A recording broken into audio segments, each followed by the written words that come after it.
అందరికీ నమస్కారం. Welcome back to our channel విజేత స్టడీ సర్కిల్. ఈరోజు మనం ఈ వీడియోలో ఆంధ్రప్రదేశ్ ఉద్యోగులు మరియు పెన్షనర్ల నవంబర్ జీతాలు పెన్షన్ల సంబంధించిన సమాచారం చూద్దాం.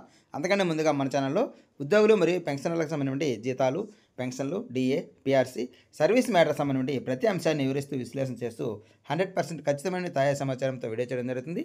అలాగే అందరికీ జీతాలు, పెన్షన్లు పూర్తి స్థాయిలో జమ అయ్యే వరకు ఎప్పటికప్పుడు తాజా సమాచారంతో వీడియో చేయడం జరుగుతుంది.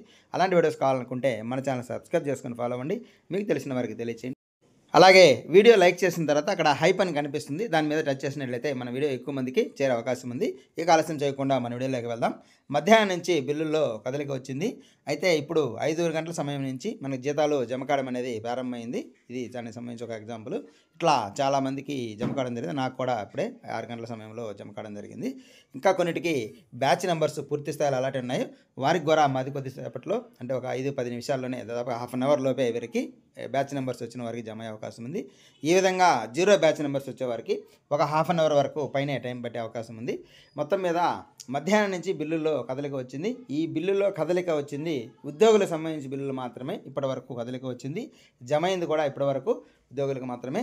అయితే పెన్షనర్స్ బిల్లులు మాత్రం ఇంకా మనకి అలాగే వెయిటింగ్ ఫర్ ఫండ్ రిలీజ్లో ఉన్నాయి. ఉద్యోగుల బిల్లులు ఇంకా కొన్ని ఈక్యుబేర్లు ఉన్నాయి, కొన్ని 0 నెంబర్స్ అలాట్ అయినాయి, కొన్ని పూర్తిగా బ్యాచ్ నెంబర్స్ అలాట్ అయినాయి, కొన్ని సక్సెస్ అయి ఉన్నాయి. మొత్తం మీద ఈక్యుబేర్ వరకు వెళ్ళినటువంటి ఉద్యోగుల బిల్లు అన్నీ కూడా మనకి ఈరోజు రాత్రికి పూర్తిగా జమ అయ్యే అవకాశం ఉంది. అయితే పెన్షన్ బిల్లులు మాత్రం మనకి వెయిటింగ్ ఫర్ ఫండ్ రిలీజ్లో ఉన్నాయి. ఎటువంటి కదలిక అయితే లేదు. అయితే ఈ పెన్షన్ బిల్లుల్లో అర్ధరాత్రి తర్వాత కదలిక వచ్చే అవకాశం ఉంది. రేపు ఉదయం నుంచి పెన్షన్లు కూడా ఎక్కువ భాగం జమ అయ్యే అవకాశం ఉంది. దాదాపుగా ఈరోజు ఉద్యోగులకి ఒక 80% వరకు జీతాలు జమ అయ్యే అవకాశం ఉంది. మిగిలిన వారికి అలాగే పెన్షన్ సంబంధించి రేపు ఉదయం బిల్లుల్లో కదలిక వచ్చే అవకాశం ఉంది. తర్వాత ఏమైనా బిల్లుల్లో మార్పు వచ్చినట్లయితే తర్వాత వీడియోలో తెలియజేయడం జరుగుతుంది.